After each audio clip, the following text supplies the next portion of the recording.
유쾌한 남자들의 시시콜콜 토크쇼 김프로쇼 지금 시작하겠습니다. 저는 김프로입니다.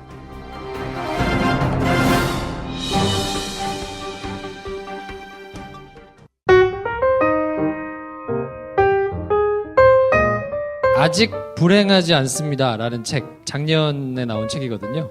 한번 모셔보겠습니다. 깜짝 놀라실 수도 있어요. 실물을 안 보신 분들은. 자, 김보통 작가님을 모시겠습니다. 네, 안녕하세요. 저는 만화가 겸 수필가 김보통이라고 합니다. 저희가 이제 책 가지고 얘기를 할 텐데, 아직 불행하지 않습니다 라는 김보통 에세이, 문학동네에서 나온 이 책이 작년 8월입니까? 네, 작년 8월 네, 말쯤 나왔습니다. 작년 8월에 나왔고 올해 1월에 1월 5일 날. 네, 한겨레 출판사에서 어른이 된다는 서글픈 일. 네, 이 두 가지 책을 해서 저희가 사실 제가 그냥 책을 보다가 너무 매력적이다. 이 사람 뭐야? 그래가지고 저는 굉장히 이렇게 앳되고 혹은 처음에 제가 봤을 때는 여자분이신 줄 알았어요. 작가분이. 굉장히 좀 센스가 있고 이래가지고. 그래서 더 호감 갔던 거 아니야? 그렇죠. 깜짝 놀랐어요. 스튜디오에 누가 들어오시는데 네. 깜짝 배달 오신 줄 알고 저는. PT 선생님 오신 줄 알았다고 했거든요. 네. 아니, 난 내 허리를 고쳐주시러 누가 오셨나. 그래서 처음에 연락이 됐을 때 굉장히 설레던 김프로의 표정이 기억나요. 그리고 직접 뵀을 때 그 표정도 기억이 나고. 네. 그 책에 보면 두 번째 책에 그런 게 있거든요. 고등학교 내내 평행봉만 했다. 딱 이해가 되지 않습니까? 그렇습니다. 첫인상이 어떠셨어요? 김보통 작가님에 대해서. 생각보다 너무 거대하시다. 생각보다. 그리고 찾아봤는데 이렇게 탈 쓰고 나오신 게 인터넷에 많더라고요. 네. 그때까지만 해도 맨 얼굴을 거의 못 봤어요. 근데 얼굴이 너무 멀쩡하시잖아. 저는 옆 얼굴을 보고 살짝 팽창된 권상우 느낌인 거예요. 여벌금 한번 보여주세요. 제가 닮았다는 사람 누구 요즘 소리 듣냐면 개 박사님 있잖아요. 네. 성함이 누구시죠? 강영욱 씨 얼핏 닮았다고. 그렇구나. 진화를 지금 해야 돼서. 그분보다는 권상우 씨가. 아니요, 강영욱 선생님 좀 더 닮았어요. 솔직하신. 네. 배 감독님은요? 제 첫인상은 돌부처였습니다. 돌부처. 오승환이라고. 오승환. 오승환 투수랑 너무 닮으셔가지고. 네. 감사합니다. 첫인상이라고 했는데 누구 닮은 꼴 얘기를 하고 있어. 원래 다른 얘기 하려고 그랬는데. 네. 그 어떠세요? 저희 어떻게 하다 보니까 이제 김프로쇼 공개 방송에 이렇게 같이 나오게 됐는데, 네네. 그 처음 오셨을 때 뭐 김프로쇼에 대한 첫인상이든 멤버들에 대한 첫인상이든. 우선 제가 이제 김프로쇼 공개 방송에 김보통에 이제 가게 돼서 굉장히 반가웠고요. 솔직히 이제 일면식도 없지만 굉장히 반가웠고, 그때 이제 녹음하는 스튜디오에 들어갔을 때 김프로 표정이 굉장히 밝으셨어요. 네. 환하게 웃으셨는데 오늘 약간 좀 경직돼 있는 표정이셔가지고 이제 방송을 앞둬서 이제 김보통 불러가지고 하는데 반응이 안 좋으면 어떨까 이제 걱정을 많이 하시는 것 같아서 그랬었습니다. 사실은 제가 몸이 좀 안 좋아가지고 어제 가서 조금 약을 먹고 뭐 이러느라고 하필 이럴 때 또 몸이 안 좋아가지고요. 네, 아무튼 그래서 책 얘기를 좀 한번 해볼까 하는데 늘상 방송을 할 때 하는 거 있잖아요. 한마디 총평. 지금은 행복해 보이시네요. 네. 지금은 행복해 보이시네요. 네. 네, 배 감독님은요? 네, 한마디로 정리를 한 단어가 있어요. 내 마음에 꼭 드는 안전가옥. 스파이 영화 이런 데 보면 안전가옥이라고 있잖아요. 바닥에서 더 밑으로 떨어져서 굉장히 위협을 느끼거나 내 세상이 완전히 무너져가지고 의지할 데가 한 명도 없는 사람이 뭐 내부 정보를 가지고 어디로 갔다가 그러면 뭐 MI5나 007이나 뭐 이런 CIA, FBI 이런 애들이 안전가옥으로 데려줄게 할 때 그 안전가옥이 보통은 굉장히 마음에 안 들거든. 근데 이 책은 굉장히 마음에 드는 안전가옥이었다. 그러니까 우리 삶에 안전가옥이란 게 있다. 점입 가격으로 가고 있습니다, 지금. 내가 그러니까 부연을 해야 된다고 했잖아. 안전가옥 다 모르다 지금 이렇게 눈 뻘 뜨고 있잖아. 그런 느낌을 받았어요. 아, 내 인생에도 안전가옥이 있구나. 제 한마디 총평은 박수 치는데 끊지 말고. 맞잖아. 내 말 맞잖아. 제 한마디 총평은 꼭 만나고 싶다.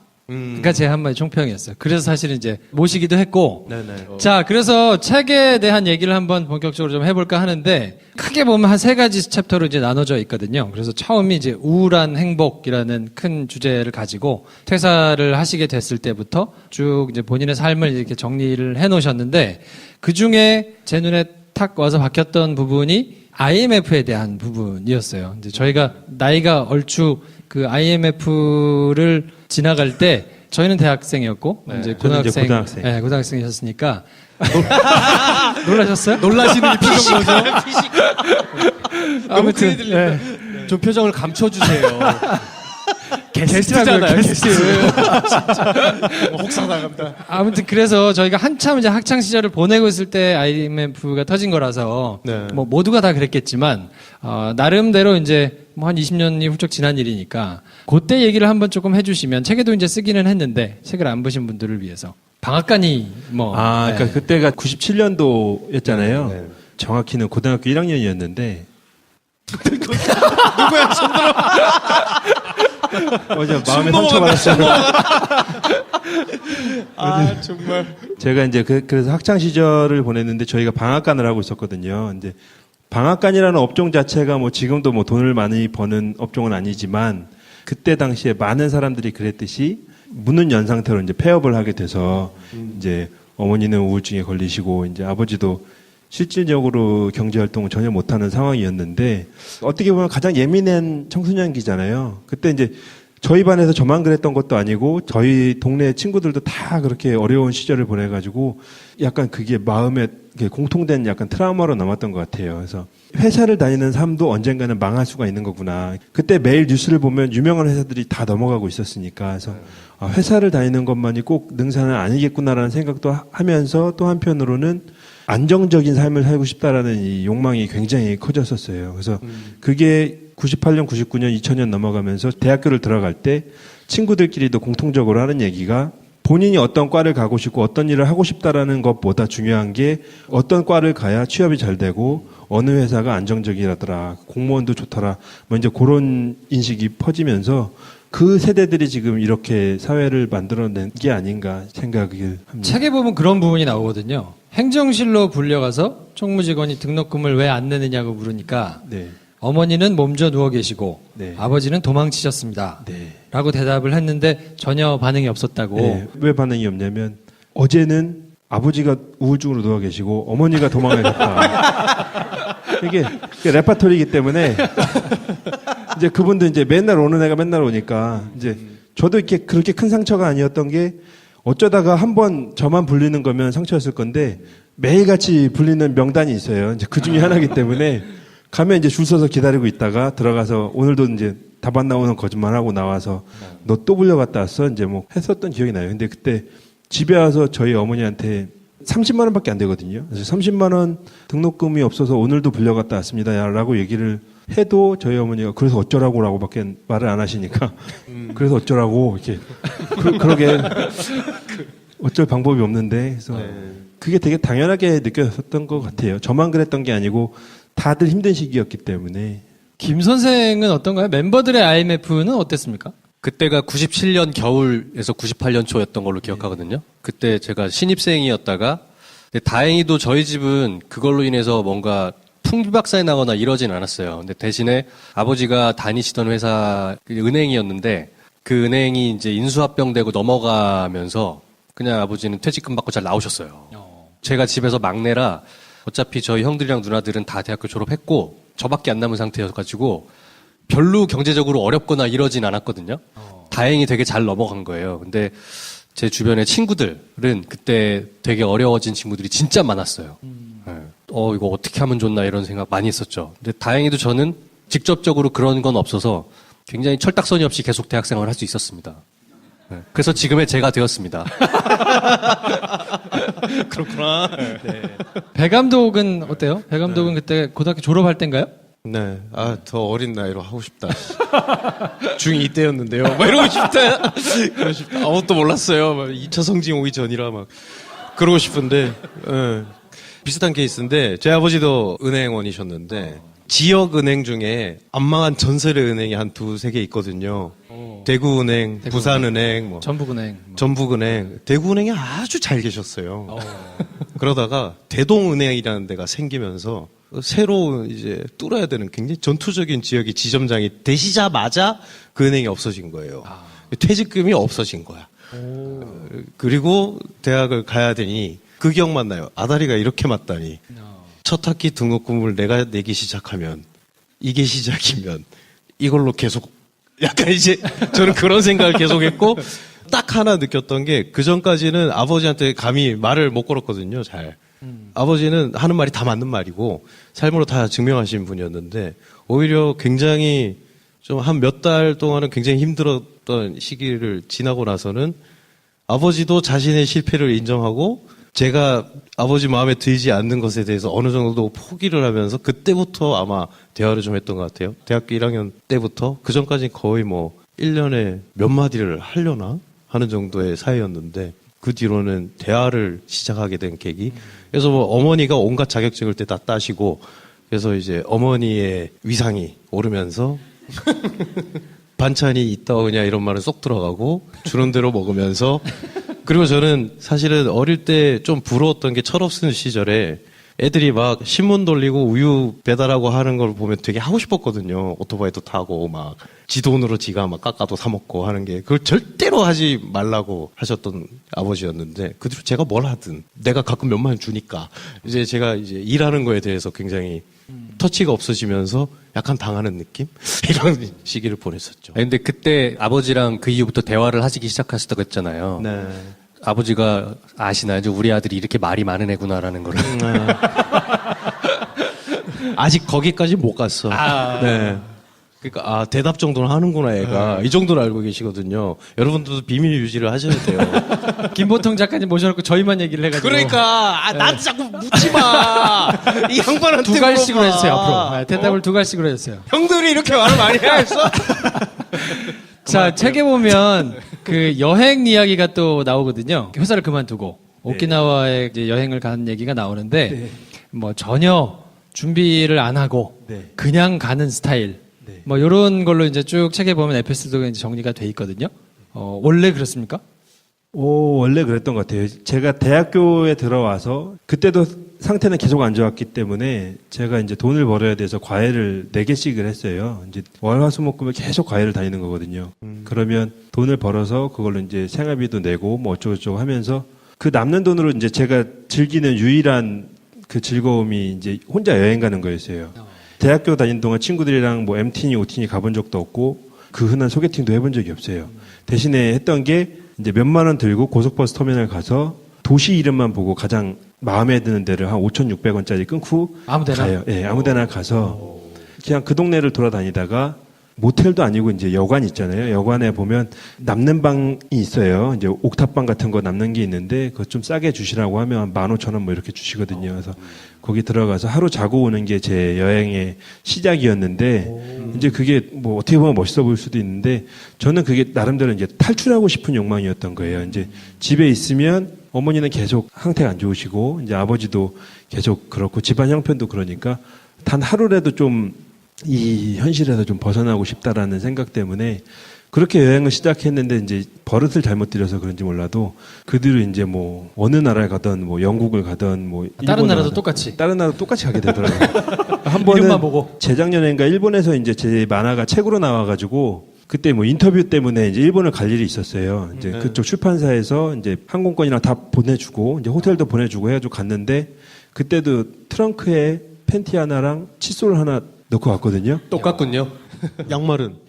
아니, 그때는 여름이었어요. 여름이어가지고 그럼 필요 없지. 그럼 필요 없어. 여름 양말 안 써요? 가서 그럼. 근데 그 보안 검색대에서 잡혀가지고 나와가지고 밀수범 같잖아요.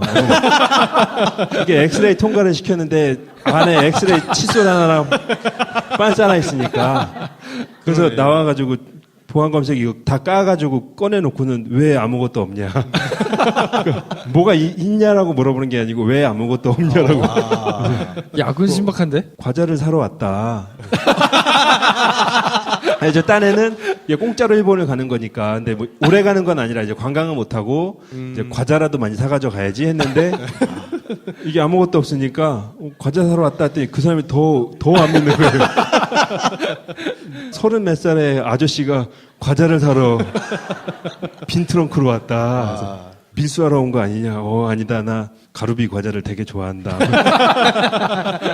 그래 얘기했더니 나중에는 이게 막 번역기 통해서 한참 얘기해가지고 알겠다고 과자 많이 사가라고. 거의 그랬어요. 항상 여행 그렇게 다니는 것 같아요. 스타일이 굉장히 매력적이지 않습니까? 네. 보통이 아니에요. 되게 피곤한 스타일이에요. 이름은 보통인데 보통이 아니야. 맞아요. 절대 보통 아니시죠. 보통이에요. 왜 불러놓고 보통 아니라고 계속. 아니, 왜 우리 녹음할 때 그러셨잖아요. 앞으로 무슨 일 할까 회사 관두고 고민하실 때 계단 오르내리기 협회 만드시겠다고 했던 거. 어떻게 보통 사람이 그런 생각을 합니까? 네? 그게 그때 언제 생각을 한 거냐면 저희 그때 김포로쇼 녹화할 때 처음 얘기했던 건데 오키나와에서 약 보름 동안 시간을 보내고 한국을 돌아오는데 정말 15일 동안 아무것도 생각이 나는 게 없는 거예요. 이제 보통 영화나 뭐 책을 보면 여행 가서 갑자기 막 감명을 받아가지고 어떤 사업을 구상해내는데 아무것도 없이 비행기 타고 다시 날아오는데 정말 대책 없이 사는 사람이지만 너무 불안했어요. 너무 불안해서 비행기 안에 앉아가지고 정말 최후의 최후까지 짜낸 게 계단 오르내리기 협회라고. 야, 이걸 하면 친환경 에너지죠. 그죠? 뭐 다이어트 할 수 있죠. 그 엘리베이터 혼자 막을 수 있죠. 나쁜 게 하나도 없는 거예요. 그래서 이거를 인터내셔널 스테어웨이 뭐 이런 협회로다가 만들어서 사람들하고 이제 계단 오르내리기 행사를 하자 했는데 한국으로 돌아오면서 그 생각을 그냥 버렸어요. 그냥 아무리 생각해도 말이 안 되더라고. 인생이란 커다란 건빵 봉지와 같다고 생각해 왔다. 요게 무슨 말인지 이게 책에 나오는 이제 문구인데요. 무슨 말이냐? 솔직히 말씀드리면 이게 책 쓰려고 지어낸 말이고요. 여러분들이 정해져 있는 분량을 채우려면 막 지어내야 될 때가 있어요. 근데 써놓고 보니까 그럴싸한 말인 것 같아요. 근데 우리 사는 거 대부분이 팍팍하잖아요. 네. 저희 군대에 있을 때 이제 건빵 먹고 20년 전에 먹어보고 이제 안 먹어봤는데 20년 전에 건빵을 먹을 때 정말 신기한 게 뭐냐면 제가 건빵을 먹으면서 별사탕을 이렇게 먹으면 맛있잖아요. 맛있는데 별사탕만 먹으면 맛이 또 없어요. 건빵만 먹어도 맛이 없어요. 그러니까 건빵을 먹으면서 그 뻑뻑한 상황에서 야, 더 이상 못 참겠다 싶을 때 별사탕 하나 먹는 게 딱 절묘한 맛이더라고요. 그래서 저는 살아갈 때도 이렇게 굉장히 빡빡한 일상을 사는데 살다가 보면 되게 피식피식 웃음나게 뭔가 하나가 잘 풀릴 때가 있거든요. 이제 그런 일이 있기 때문에 살아갈 수 있는 게 아닌가라는 생각을 해요. 누가 그랬잖아요. 인생은 기본적으로 불행이고 NG처럼 행복이 찾아온다고. 저는 그런 생각으로 그런 글을 썼던 것 같아요. 지어내긴 했지만.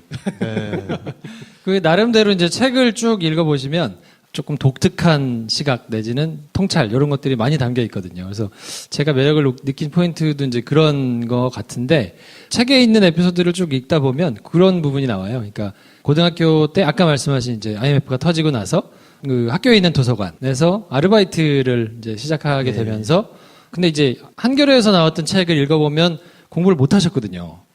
공부를 안 했거든요. 평행 공부만 하고. 근데 도서관에서 책을 계속 이제 읽었다. 네. 그리고 남들이 안 읽는 책을 읽었다. 네, 그게 제가 고등학교 근로장학생이라는 걸 하는데 그때만 해도 이제 컴퓨터로 타자를 칠 줄 아는 것 자체가 별로 없었던 시절이라 그래서 이제 컴퓨터 칠 줄만 알면 시켜주는 거였어요. 근데 가정 형편 어려운 애들 중에서 그래서 제가 그걸로 뽑혀가지고 도서관 근로장학생을 했는데 솔직히 이제 책이라는 거를 별로 읽고 자라진 않았어요. 왜냐하면 집에 책 자체가 없었고. 그러다 보니까 이제 책이라는 거를 돈이 안 드는 취미로다가 한번 시작을 해본 거죠. 친구들이 막 읽으니까 이게 무슨 재미가 있을까 하다가 웬만한 거는 다 읽고 이제 매일 읽다 보니까 이제 남들이 안 보는 이상한 책들도 막 읽게 됐던 게 그때였던 것 같은데 그게 독서가 인생에 큰 도움이 됐다고 생각하지는 않아요. 솔직히.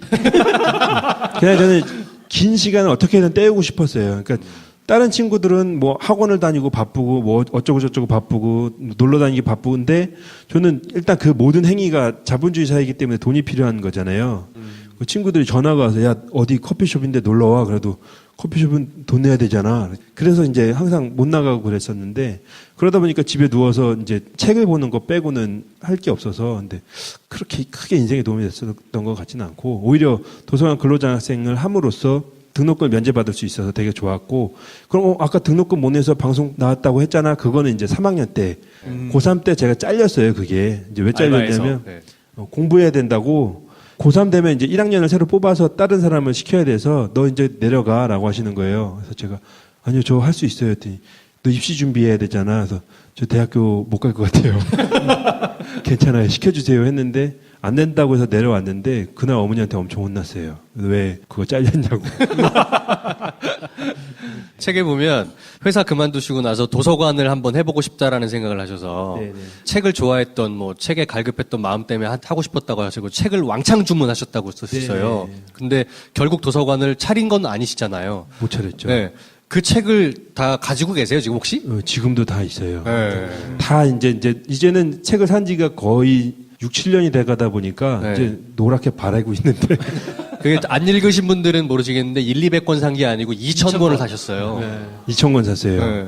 미쳤죠. 그걸 아직도 다 갖고 계세요. 그게 원래 그때는 신간도 꽤 많았는데 지금은 다 구간이 돼가지고. 근데 제가 그런 도서관을 차려야겠다라고 생각을 했던 이유는 그 어린 시절의 결핍에 결국은 그 뿌리가 있는 것 같아요. 제가 책을 별로 좋아하진 않았다고 했지만 좋아할래야 좋아할 수가 없는 상황이었거든요. 집에 있는 책이 없는 상황이니 정말 전무한 상황이었어요. 이제 왜냐하면 저희가 단칸방에 네 가족이 살았는데 가지고 있는 책이라고는 이제 저희 아버지가 책 외판을 할 때 샀던 새로 쓰기로 돼 있는 세계문학 전집 누구를 위하여 종을 울리나 막 글자도 안 보여요. 돋보기로 봐야 돼요. 이제 그런 거 아니면은 성당에서 사오신 뭐 요런 예수가 박해받는 그림책 요거밖에 없어가지고 책이 없다라는 거에 대한 되게 갈망이 있었어요. 그래서 그것 때문에 책을 사서 단지 제가 제 소유욕을 충족시키고 싶다는 생각보다는 분명히 지금 시대에도 책 또는 이런 정보 내지는 인터넷 이런 거를 제때 접하지 못하고 있는 아이들이 있을 거다라는 생각하게 됐잖아요. 그래서 가능하면 공공도서관의 혜택이 미치지 않는 지역에 작은 도서관을 만들고 싶다라는 생각을 해서 상식적으로라면 돈을 마련해서 가게를 알아보고 그다음에 뭐 책을 사고 해야 되는데 이제 완전 까꾸로 돼가지고 일단 책을 먼저 사고 도서관을 알아봤더니 임대료가 감당이 안 되네.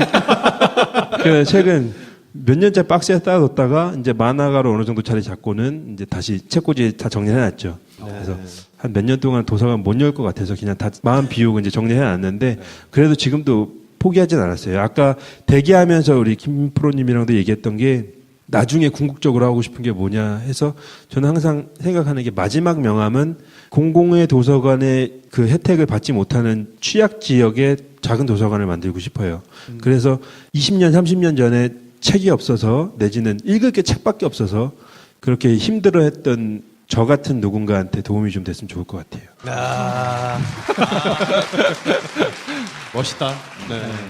뭐 하여튼 굉장한 매력을 저는 이제 책을 보면서 느꼈는데 책을 보면서는 되게 개구지다는 느낌을 받았거든요. 그 끌어오르는 개구지다고요? 끌어오르는 그 개그의 욕망을 어떻게든 꾸겨 넣어가지고 이렇게 표현을 하시는 그런 게 참 저는 보기 좋았는데 말씀을 나누면 나눌수록 그리고 또 저희가 뭐 많이 만난 거는 아니지만 알면 알수록 야 참 훌륭하다, 건실하다라는 생각을 하면서 많이 배우게 되는 것 같아요. 훈훈하지 않습니까? 몸도 건실하세요. 요즘에는 턱걸이 계속 하세요? 예, 턱걸이 되게 좋아해요. 오늘도 턱걸이 하고 나왔어요. 그 턱걸이 하다 보니까 이제 점점 이제 욕망이 생겨가지고 이제 묘기 부리는 거 하고 싶어서 이제 이게 턱걸이 올라온 다음에 이렇게 움직이는 게 있어요. 그거 연습하려고 하고 스포츠 클라이밍 시작해 보려고 한 번 체험 갔다 왔어요. 근데 젓가락을 못 들겠더라고요. 그래서 정말 재밌는 운동인 것 같다. 해봐야겠다고 생각했어요. 요즘은 만화를 바빠가지고 잘 못 그리신다면서요? 그리고는 있는데 아마 여러분들이 보시는 곳에 그리지는 않아요. 이제 제가 문체부를 통해서 그 기관지에 그리는 게 하나 있는데 아마 아무도 모르실 거예요. 이제 문체부 정책 홍보하는 만화 그리는 게 있고요. 그리고 이제 어린이 잡지에 어린이들을 위한 만화 그리는데 그거는 인기 되게 많거든요. 원래 제 만화가 인기가 없는데 그 만화는 인기 되게 많아요. 그래서 팬레터도 되게 많이 받아요. 막 삐뚤빼뚤한 글씨로 와 나비 너무 웃겨요. 막 이렇게 그 나비의 모험이라는 어린이 만화 하나 그리고 있고 한겨레 21에도 짤막한 거 그리고 있고 사보나 뭐 외주나 그리고는 있는데 실질적으로 이제 만화가 주력은 아니게 됐어요. 이제 요즘에는 책도 많이 쓰고 있고 아니면 이렇게 팟캐스트라든지 이제 뭐 라디오 같은 데도 나가고 있고 뭐 애니메이션도 만들고 있고 또 이제 영상 작업도 하고 있고 얼마 전에 이모티콘이 나왔어요. 네, 여러분 잘 많은 관심 부탁드립니다. 잘 부탁드립니다. 카카오톡 이모티콘. 네. 근데 그렇게 이런저런 일을 하고 있는데 스스로도 이제는 더 이상 어디 가서 만화가라고 말하기는 조금 애매한 자리가 아닌가라는 생각을 가끔 해요. 이제 왜냐하면 대중들이 볼 때는 만화를 안 그리고 있는 사람이기 때문에 그래서 책이 좀 잘 팔리면은 이제 수필가 겸 만화가라고 소개를 하고 싶고 정말 수필이 대박이 나면 그때부터 만화가 띄고 이제 수필가라고 하고 싶어요. 그러니까 별로 이게 만화가로서의 이제 확고함 이런 소명의식 같은 거는 좀 없는 것 같아요. 이게 이것도 여행처럼 되는 대로 그냥 살다 보니까 생긴 게 아닌가. 회사를 나오고 내가 이건 아닌 것 같다라는 선택을 한 다음에 사실 여러 가지 일을 하고 계시지만 딱 하나만 하고 계시는 것 같거든요. 나는 뭐 하는 사람인가 했을 때 그 무엇이 직업이나 아니면 남들에게 불리는 이름이 아니고 나는 뭘 원하는가 그리고 난 무엇을 즐기는가 내가 무엇을 했을 때 행복한가 그러니까 이거 하나만 생각하시는 분 같아요. 그러다 보니 한 다다음 달 정도에는 클라이밍 전도사가 돼 있을 수도 있을 것 같고 진지하게 이거는 제안을 받았어요. 이제 그 클라이밍 관련 만화나 글을 써보는 게 어떻겠냐 출판사 제안이 와가지고 네. 제가 요즘에 클라이밍 배워요 하고 담당자랑 얘기했더니 그 얘기가 나와서 정말로 예언이 이루어질 수도 있습니다. 아 그렇군요. 네. 이 사람은 이것도 하고 저것도 안 해? 도대체 정체가 뭐야? 라고 우리가 반문하게 되는 사람이 있고 아 이 사람은 사람이 이러니까 이러이러한 걸 다 하는구나 라고 생각을 이제 자연스럽게 하게 되는 사람이 있는데 김보통 작가님은 당연히 후자 쪽에 있으신 분 아닌가. 그래서 콘텐츠를 만드는 사람 어떤 창작자 입장에서 가장 부러운 사람은 저 양반은 자기가 그냥 콘텐츠네? 저 사람은 저 안에 담긴 게 어떤 형태로 나와도 뭐가 되겠네? 라고 생각이 드는 사람들이 있는데 부럽습니다. 감사합니다. 네. 가끔 걱정을 하시는 분들도 있어요. 이제 너 왜 뭐 하나에 이게 올인을 하지 않고 이거저거 자꾸 찌르고 다니냐. 이제 우리나라에 그런 말도 있잖아요. 열재주 가진 사람이 밥 굶는다고. 근데 저는 그 말이 과연 맞는지에 대해서 약간 한번 생각해 볼 필요 있는 것 같아요. 그런 말을 하는 사람은 결국 자기는 뭔가 하나 재주가 있어서 성공을 한 사람인 거고 아직 빛을 못 본 사람 입장에서는 이거저거 찔러야 할 수밖에 없는 거거든요. 네. 제가 만화가 만약에 정말 잘 됐어요. 암환자가 대박을 쳤어요. 그럼 제가 수필을 썼을까요? 안 썼겠죠.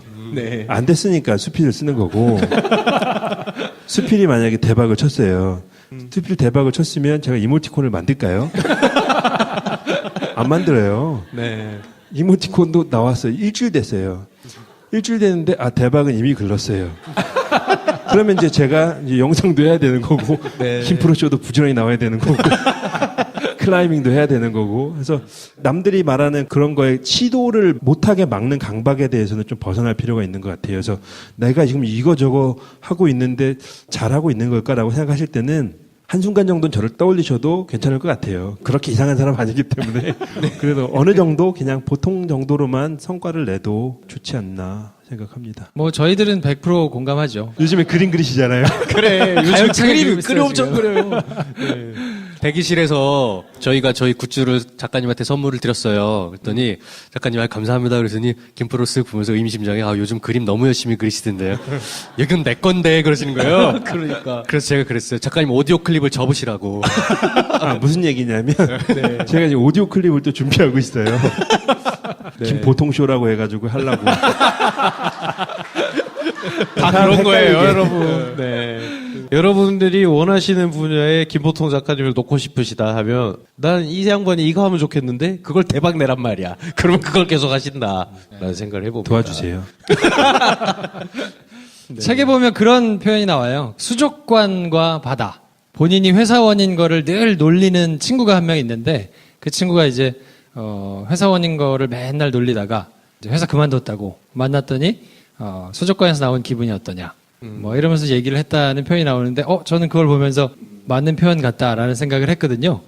바다에 나와서 뭔가를 하는 게 기약도 없고 끝도 없고 그냥 살아야 되니까 계속 뭔가를 해야 되는 막막함이 있는데 그걸 굉장히 잘 표현한 것 같고 그 에피소드가 나오고 그 끝에 이제 뭐 식빵과 탕수육의 에피소드가 나오거든요. 나의 존엄을 지키기 위해서 탕수육을 샀다는 그 얘기를 한번 해주세요. 여러분들도 아마 똑같으실 거예요. 회사를 그만두고 이제 들어올 수입이 없어지면 사람들이 가장 먼저 줄이는 게 이제 식비예요. 이제 저도 그래가지고 맨 식빵을 물로다가 먹으면서 이제 끼니를 때웠거든요. 이제 그러면 이제 경제적으로 확실히 아껴지기는 해요. 식비가 줄으니까. 근데 식비만 줄는 게 아니고 내가 인간이라는 자각 자체도 점점 옅어져요. 그잖아요. 어느 날 그렇게 먹으면서 돈 아껴서 좋다. 히히히 이러고 있었는데 어느 날 정신을 차려보니까 밥도 안 먹으니까 당연히 머리 안 깎겠죠. 머리는 뭐 이만큼 길러서 수염은 막 숭숭 나 있고 누굴 만나려면 돈이 드니까 밖에도 안 나가잖아요. 그 집안에 있으니까 옷을 입고 있을 필요도 없죠. 그래서 팬티만 입고 이제 여름이었어요. 팬티만 입고 땀을 닦으면서 그 식빵이 금방 쉬었어요. 여름이어서 곰팡이가 피니까 이걸 버리는 게 맞는데 곰팡이를 뜯어내고 있는 내 모습을 본 거예요. 그때 무슨 생각을 하면서 뜯어내고 있었냐면 그래도 보이는 건 떼어내면 먹을 수 있겠지 이러고 있었거든요. 이거는 비둘기예요, 비둘기. 그죠? 근데 이게 제가 그냥 그때 그렇게 심각하게 생각을 안 했는데 독서도 도움이 되긴 되네요. 그때 불현듯 예전에 읽었던 책이 떠오르는 거예요. 이제 빈곤에 맞서다라는 책이었는데 거기서 사람이 존엄을 잃게 되는 그래서 결과적으로 빈곤의 나락으로 빠지게 되는 5단계가 설명이 나와 있는데 그 중에 하나가 자기 손으로 먹을 걸 해결하지 못하는 단계래요.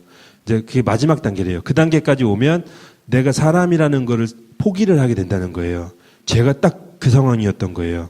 사람이 먹어서는 안 될 거를 지금 먹고 있으면서 삶을 유지하는 거는 문제가 있는 거잖아요. 그래서 가장 먼저 했던 게 이 미련의 끈인 곰팡이 핀 식빵을 버리고 가장 먼저 했던 게 이제 탕수육이랑 짜장면을 시켜 먹는 거였거든요. 내가 인간이라는 걸 원래 좀 감동 깊게 이렇게 그걸 인식해야 되는데 짜장면을 먹으면 탕수육을 먹으면서 내가 사람이었구나. 탕수육은 이런 맛이었구나. 라는 걸 생각을 했어요. 근데 돈이 별로 없는 상황이었지만 그때부터도 항상 철칙으로 지키고 있는 거는 사람의 먹을 것을 먹자예요. 그리고 이게 원래 멋있는 말인데 도저히 멋있게 들리지 않는 그러면서 또 하나가 기본적인 먹는 걸 해결함과 더불어 플러스 알파로 나를 위한 아주 작은 사치를 하자는 걸 했거든요. 그게 브라운이었어요. 이제 브라운이라고 하면 되게 고급진 디저트죠. 아닌가요? 전 되게 고급졌거든요. 근데 사 먹자니 너무 비싸고 그래서 만들어 먹자라는 쪽으로 약간 타협을 해서 그거 지금도 지키고 있어요. 지금도 아무리 바쁘고 힘들어도 내가 먹을 거는 먹고 디저트는 꼭 먹자라는 생각을 해요. 결론이 좀 이상한 거예요. 제가 요즘에 한겨레 신문에 보통의 디저트라는 수필집을 연재를 하는 것도 이것도 연관가 돼요. 그래서 그건 이제 7월에 책으로 나옵니다. 근데 그게 되게 중요한 것 같아요. 사람들이 너무 우리 사회에서 이렇게 극기만 강요를 하는데 극기를 해서 살아남는 사람들은 극소수고 나머지는 낙오가 돼요. 이제 그러지 않기 위해서 우리는 너무 극기 강조하는 것보다는 기본적인 인간으로서 내 존엄이 지켜지고 있는가에 대해서는 냉철하게 좀 살펴보는 게 좋지 않을까라는. 저는 이제 배 감독하고 아지트에서 같이 매일 생활을 하니까요. 그 존엄을 굉장히 잘 지키거든요. 밥을 먹고 항상 디저트를 먹고. 그럼요. 그 이제 차이는 철봉을 하는 자와 철봉을 안 하는 자. 저의 존엄은 차곡차곡 쌓이고 있습니다. 클라이밍 제한을 받는 자와 그럴 수 없는 자. 그럼요. 네. 철봉을 시켜야 되겠습니다, 이제. 철봉 되게 좋아요. 철봉이라는 운동도 되게 매력적이에요. 여러분이 처음에는 턱걸이를 우리나라 사람들이 90% 이상이 한 번 이상을 못 한대요.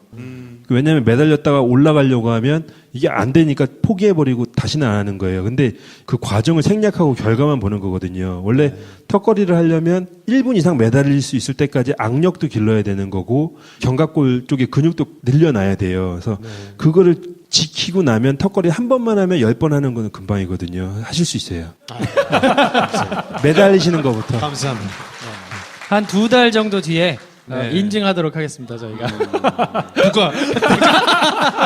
내가? 2달이면 돼, 2달이면. 저자를 앞에다가 모셔놓고, 뻘쭘하게 저희가 좋았던 부분을 발췌해가지고 읽는 순서를 하고 있는데 반응이 괜찮거든요. 그래서 오늘도, 이 맨정신에 요렇게 앉혀놓고 한번 하는 건 어떨까 싶어가지고, 그 각자 굉장히 인상 깊었던 부분을 좀 발췌했거든요. 너무 길지 않게 김 선생부터 한번 좀 읽어볼까요? 근데 진짜 이 코너는 청취자들을 위한 코너인 것 같아요. 왜냐면 읽는 저도 되게 민망하거든요.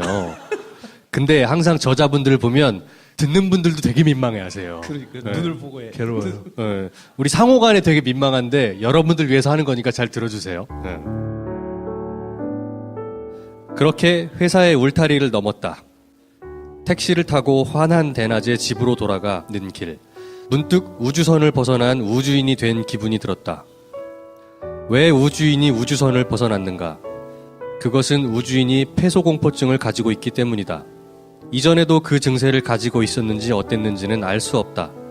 하지만 만반의 준비를 했고 스스로를 많이 다독였음에도 우주선 안의 삶은 상상 이상으로 답답했다. 우주선에 타기 위해 엄청나게 긴 시간 동안 노력해 그 꿈을 이루었음에도 언젠가부터는 차라리 죽는 게 낫다 싶을 정도로 숨막힘은 더해갔고 결국 그는 스스로 우주선을 떠난다. 점점 멀어져 가던 우주선이 수많은 별 중에 하나로 보이게 되었을 때 그는 깨닫는다. 목을 죄어오던 답답함은 사라졌으나 우주적 고독 속에 던져졌음을. 그때 어디선가 장엄하지만 불길한 파이프 오르간 소리가 배경음악처럼 들려온다. 너는 불행해질 것이다. 라는 예언의 전주곡이 시작된 것이다. 코러스들은 입을 모아 내가 겪게 될 슬픔과 고통에 대해 노래하려는 참이었다. 박수 한번 주세요. 네. 되게 민망하네요. 자, 그럼 배 감독이 굉장히 눈에 와서 박힌 부분은 네. 어디였을까요? 그럼 제가 한번 민망하게 읽어보겠습니다. BGM 큐. 그렇게 이어진 선택의 결과는 참담했다. 그 참담함을 견디지 못하고 꺼낸 다른 선택을 하겠노라는 말은 아버지에게 폐륜 선언처럼 받아들여졌다. 따지고 보면 이 모든 사태의 원인은 나였다. 잠자코 부모님이 말하는 대로 선택한 죄였고 벌이었다. 하지만 나는 엄마 아빠의 꼭두가시가 아닌걸? 기어코 말해버렸다. 술김이었는지 억울함 때문이었는지 뭐라도 좋으니 아버지에게 상처를 주고 싶었는지 정확히는 모르겠다. 하지만 말했다. 앞으로 나에게 얼마나 많은 선택의 순간이 올지는 알 수 없으나 아들 혹은 실질적인 가장으로서가 아닌 내 의지로 선택하고 싶었다. 내가 원하지 않은 길에서 곤란을 겪는 일이 이제는 더 이상 싫었다. 그것이 아무리 다른 사람들이 말하는 나를 위해 좋은 길이라고 해도 그것도 싫었다. 그러나 내가 퇴사한 것은 그로부터 4년 뒤 아버지가 돌아가신 해의 일이었다. 초조해하지 않기로 했다. 왜냐하면 지난 삶에서 초조함에 쫓겨 선택한 결과가 어땠는지를 이제는 알아야 할 때가 되었기 때문이다. 천천히 브라우니를 만들고 느긋하게 그림을 그렸다. 시간이 지날수록 브라우니도 그림도 나아질 거라 믿으면서. 우십니까? 아니, 소름이 돋아서. 저는 책의 62페이지를 보면 나는 대개의 일을 그닥 고민하지 않는 사람이다. 그래서 주변 사람들에게 생각 없는 놈으로 불린다. 뭐 맞는 말이라고 생각하면서도 그렇게 생각이 없지는 않다고 생각한다.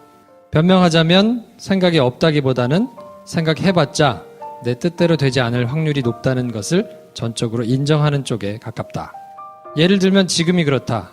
몇 시간 전까지 눈보라가 몰아치는 곳에 있던 내가 추적추적 비 내리는 곳에 도착하게 될 줄 아무리 생각해봐도 알 리가 없다. 물론 일반적인 사람이라면 도착 전에 스마트폰을 통해 도착지의 날씨나 기타 정보를 간단히 체크해보겠지만 어떤 사람들에게는 그런 것을 생각해내고 확인하는 일이 불가능에 가깝다. 바로 내가 그렇다. 우리는 아무 근거 없이 원하는 무언가를 머릿속으로 상상하는 것을 즐길 뿐 현실을 굳이 미리 애써 마주해 즐거운 기분을 망치길 원치 않는다. 대신 피할 수 없는 현실이 눈앞에 닥쳤을 때는 즉각 인정할 뿐이다. 아, 비가 오네. 그렇지. 우산이 없네. 어쩔 수 없지. 미리 알아볼 수도 있었겠지만 굳이 그러고 싶지 않았어 하고 그런 쓸데없는 생각을 하면서 내리는 비를 바라보고 있는데 내 옆을 지나는 한 사람이 출입구 옆에 꽂혀있던 하얀 비닐우산을 자연스레 꺼내 쓰고 밖으로 걸어나갔다. 그곳엔 공항 이용객들을 위해 준비한 듯한 비닐우산들이 수북이 놓여 있었고 아까 그 사람 말고도 미처 우산을 준비하지 못한 사람들이 그것을 쓱쓱 꺼내 쓰고 나갔다. 뭐 토크로 저희가 이제 쭉 들어봤지만 그냥 삶의 태도 자체가 굉장히 용기가 있어서 아무나 사실 할 수 없는 거잖아요. 근데 그 삶을 되게 잘 살고 계신 것 같아서 하여튼 굉장히 많이 배우기도 하고 또 김프로쇼가 지향하는 가치가 뭐 비슷하기 때문에 네, 하여튼 굉장한 뭐 동지를 만난 느낌이랄까요? 뭐 그런 마음이 조금 있습니다. 낭독하는 거를 들어보시니까 어떠세요? 굉장히 인상 깊은 시간이었습니다. 절대 잊지 못할 것 같아요. 진심이 느껴진다. 막 목 뒤가 짜릿짜릿하면서 어디서 해보겠어요? 소름이 오싹오싹 떨리고. 자, 저희가 뭐 1시간 가깝게 이제 얘기를 나눴는데 마지막으로 행복해지고 싶어서 다들 살고 있잖아요. 근데 당장 행복하기보다는 나중에 언제 막연하게 행복해질 수 있을 거라고 생각하면서 지금의 고통들을 그냥 감내하면서 지나가는 게 뭐 일반적인데 그걸 이제 박차고 나와가지고 열심히 살고 계신 거를 저희가 이제 보고 있어서 뭐 대리만족을 느낄 수도 있고 추구해 가시는 행복 뭐 이게 도대체 어떤 게 행복한 삶이라고 생각하시는지 6년을 이제 나와서 지내시면서 얼마나 행복해지셨는지 뭐 그런 게 좀 궁금한데요. 네, 굉장히 의미 있는 질문 해주셨는데 책에도 썼지만 행복하진 않아요. 행복하진 않다기보다 행복해지려는 노력 자체를 포기한 거에 좀 가깝다고 보면 돼요. 약간 속고 있는 기분이더라고요. 행복해지기 위해서는 어떤 대학교를 가고 어느 직장을 가고 그 직장에 들어가서 얼마의 연봉을 받고 몇 살이 되면 뭐 몇 평대 아파트를 사서 뭐를 해야 행복해진다. 이제 그런 길이 딱 정해져 있잖아요. 이제 근데 그 길을 가기 위해서 얼마나 험난한가요? 제가 이제 강연 같은 데 다니면 항상 나오는 질문 중에 김보통 작가님 이름이 김보통인데 보통으로 사는 게 얼마나 힘든데 이름을 김보통으로 졌습니까? 이렇게 얘기를 하세요. 알아요. 저도 보통으로 사는 게 너무너무 힘들다는 건 아는데 그 힘든 이유는 사람들이 말하는 그 행복의 기준을 따라가려고 하니까 너무 힘든 거거든요. 그래서 분명히 행복으로 가고 있는데 괴로운 거예요. 시지프스랑 똑같은 거예요. 이거를 올리면 나는 행복해질 거다라고 밀고 있는데 그 멀리서 보고 있으면 좀 웃기는 거거든요. 그냥 그거를 내팽개치고 그냥 가면 행복해지진 않겠지만 일단 그 고통은 없는 거잖아요. 어떤 살아가는 길에 대해서 사람들이 말하는 천편일률적인 그 기준을 따라가기 위해서 너무 고통스러워 하실 필요는 좀 없지 않나 싶어요. 그래서 저도 지금도 마찬가지로 어느 한 길만을 내가 가야겠다. 만화가로서 윤태호 작가님의 목표를 잡고 이렇게 이러이러한 캐리어를 밟아가겠다. 이런 생각 전혀 없이 그냥 좌충우돌하면서 그냥 되는 대로 살고 있어요. 솔직히. 그래서 나는 앞으로는 다시는 그렇게 남들의 기준에 맞춰 살고 싶지도 않고 남들이 말하는 행복을 위해서 30몇 살 때 뭐를 해야 되고 이런 거에 대해서 신경 쓰지 않고 그냥 오늘 재밌게 놀고 맛있는 거 먹고 디저트 먹고 열심히 할 수 있는 거 하고 턱걸이하고 잠 자면 그 하루하루가 다 저는 나중에 모아놓고 되돌아봤을 때 불행하지 않은 삶이었고 그래서 행복했다라는 생각도 할 수 있을 것 같아요. 물론 어려운 일이긴 하지만 생각이 좀 없으면 가능해요. 할 말을 읽게 만드네요. 소설가 김현수 씨가 쓴 소설가의 일이라는 책이 있는데 거기 단어는 다르지만 거의 비슷한 얘기가 있었어요. 그러니까 언제 소설가가 되느냐, 네가 뭘 쓸 때, 소설가 언제 행복하냐, 네가 뭘 쓸 때, 무엇을 쓰느냐가 아니고 내가 그냥 그걸 쓰고 있으면 소설가인 거고 방문 열고 나와 있으면 누구 아빠고 그 순간순간 내가 하루하루를 잘 보내면 내가 되고 싶은 거는 그 순간순간 그냥 돼 있는데 어디로 향해 가야 한다고 생각하는 순간 아무것도 나는 만들어내지도 못하고 느끼지도 못하는 사람이 아닐까라는 얘기를 그 책에서 읽고 감명 깊게 생각을 했습니다만 그것은 굉장히 유명한 소설가가 쓴 거잖아요. 소설 한 길만 판. 그래, 멋있는 사람이 멋있게 할 수 있는 말인데 약간 재수없다. 약간 이런 생각을 했었는데 김보통 작가님이 하신 말씀은 똑같은 얘기인데 전혀 그렇지 않고 저 사람 저렇게 살잖아. 좀 이따가 단 거 먹으러 갈 거 아니야. 그리고 이따가 턱걸이를 하겠지. 칼로리 살짝 계산해서 저렇게 살아도 저렇게 많은 일을 할 수 있는데 라는 생각을 다시 하게 됩니다. 책이 언제 나온다고요? 또 다음 책이? 5월에 하나 나오고 7월에 하나 나오고 네. 10월에 또 하나 나오고 네. 개간으로 나와요. 계속 나와요. 계속 쓰잖아. 그 사이에 미취학 아동을 위한 그림책도 또 나오고 초등 저학년을 위한 만화책이 또 2권 나오고 이모티콘도. 이모티콘은 이제 지금부터 제작 들어가면 아마 여름부터 이제 폭격 들어갈 겁니다. 이모티콘. 네. 이모티콘이 괜찮더라고요. 이모티콘 일주일 팔아봤는데 괜찮더라고요. 네, 알겠습니다. 작가님 말씀하신 삶의 방식, 태도가 사실 저를 아는 사람이라면 저랑 되게 비슷하다는 걸 아실 거예요. 사실 저도 되는 대로 살거든요. 근데 되게 큰 차이가 있어요. 저분은 되는 대로 사는 것 같지만 책이 2-3달에 하나씩 나오잖아요. 성실해야 돼요. 그렇지. 저는 성실하지가 않아요. 큰 차이가 있네요. 야, 이렇게 다 자아성 잘한다. 예. 턱걸이 하겠습니다. 자, 1시간 동안 뭐 이런저런 얘기를 이제 나눠봤는데 매력적이지 않습니까? 네, 하여튼 책도 많이 관심 가져주시고 많이 사주시고 이모티콘을 많이 사주세요. 네. 아, 그게 진짜로. 괜찮대. 네, 이모티콘이 시간 대비 가성비가 제일 좋대요. 네, 그러니까 아니 왜냐면 똑같이 그 연재 만화를 그리는데 그건 바로 돈이 되는 건 아니니까. 그렇지. 네, 지금 이모티콘 약간 많이 속으로 사주세요. 후회하고 계셔. 내가 대기실에서 저 얘기를 왜 했을까요? 아니 실질적으로 도움이 돼야지. 그 마지막에 이렇게 속물적인 얘기해도 되나요? 그게 행복의 척도지. 네, 감사합니다. 자, 아무튼 1시간 동안 자리를 빛내주셔서 감사드리고 저희가 김보통 작가님하고는 기회가 될 때마다 코드가 맞기 때문에 뭐 이런저런 행사들을 많이 만들어가지고 한번 해볼 작정이고요. 다음번에 모실 때까지 또 하여튼 많이 소문도 내주시고 자 오늘 큰 박수로 보내드리고요. 네, 밖에서 사인회가 있으니까 네 하여튼 감사합니다. 김보통 작가님하고 네, 두 분 박수로 맞아주십시오.